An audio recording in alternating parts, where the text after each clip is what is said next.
प्रभु कहते हैं कि तू सोने से पहले सबको माफ कर दे, मैं उठने से पहले तुझे माफ कर दूंगा। दुनिया से बात करने के लिए फोन की जरूरत होती है और प्रभु से बात करने के लिए मौन की जरूरत होती है। फोन पर बात करने पर बिल देना पड़ता है और प्रभु से बात करने पर दिल देना पड़ता है। मोहमाया में फंसने वाला बिखर जाता है और ईश्वर से जुड़ने वाला निखर जाता है। भगवान के पास दो शक्तियां हैं, एक है माया और दूसरी है भक्ति। जब कोई भगवान के समक्ष जाता है और भगवान को प्रणाम करता है तो वो पूछते हैं, बोलो क्या चाहिए, माया चाहिए या भक्ति चाहिए? भक्त पूछता है, भगवान दोनों में क्या अंतर है? भगवान बोले, देखो दोनों में एक ही अंतर है। अगर तुम्हें नाचना हो तो माया ले जाओ और अगर मुझे नचाना हो तो भक्ति ले जाओ, क्योंकि जीव जिसके वश में रहे उसका नाम माया और भगवान जिसके वश में रहे उसका नाम भक्ति। भगवान के राज्य में समस्त संसार नाचता है, जबकि भक्ति के राज्य में भगवान स्वयं नाचते हैं। इतनी ऊंचाई न देना प्रभु कि धरती पराई लगने लगे, इतनी खुशियां न देना प्रभु कि किसी के दुखों पर हंसी आने लगे। नहीं चाहिए ऐसी शक्ति जिसका निर्बल पर प्रयोग करूं, नहीं चाहिए ऐसे भाव कि किसी को देख देख जल मरूं। ऐसा ज्ञान मुझे मत देना अभिमान जिसका होने लगे, ऐसी चतुराई भी न देना कि लोगों को छलने लगूं। किसी ने पूछा भक्ति क्या है? बहुत ही प्यारा जवाब, भक्ति हाथों पैरों से नहीं होती, वरना विकलांग कभी न कर पाते। भक्ति न ही आंखों से होती है, वरना सूरदास जी कभी न कर पाते। न ही भक्ति बोलने और सुनने से होती है, वरना गूंगे बहरे कभी न कर पाते। न ही भक्ति धन और ताकत से होती है, वरना गरीब और कमजोर कभी न कर पाते। भक्ति केवल भाव से होती है, एक एहसास है भक्ति जो हृदय से होकर विचारों में आती है और हमारा प्रेम परमात्मा से जुड़कर रिश्ते में बदल जाता है।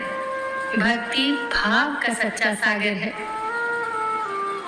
भगवान ने इंसान को जब बनाया था तो उसे सब चीजें दी, पर एक चीज इंसान के हाथों से नीचे गिर गई, जिसे भगवान ने अपने पैरों के नीचे दबा दिया। इंसान के चले जाने के बाद भगवान से किसी ने पूछा, आपने अपने चरणों के नीचे क्या छिपाया है जो इंसान को वापस नहीं दिया? तब भगवान बोले, मैंने अपने चरणों के नीचे शांति छिपाई है। इंसान सदैव इसके लिए तरसता रहेगा, वो हर जगह इसे ढूंढेगा पर नाकाम रहेगा और आखिर में उसे ये मेरे चरणों में आकर ही मिलेगी। मनुष्य का ये स्वभाव है कि वो सुख में ईश्वर को याद नहीं करता, पर दुख में उसे सबसे पहले ईश्वर का ही स्मरण होता है। किसी ने पूछा, भगवान कब याद आते हैं?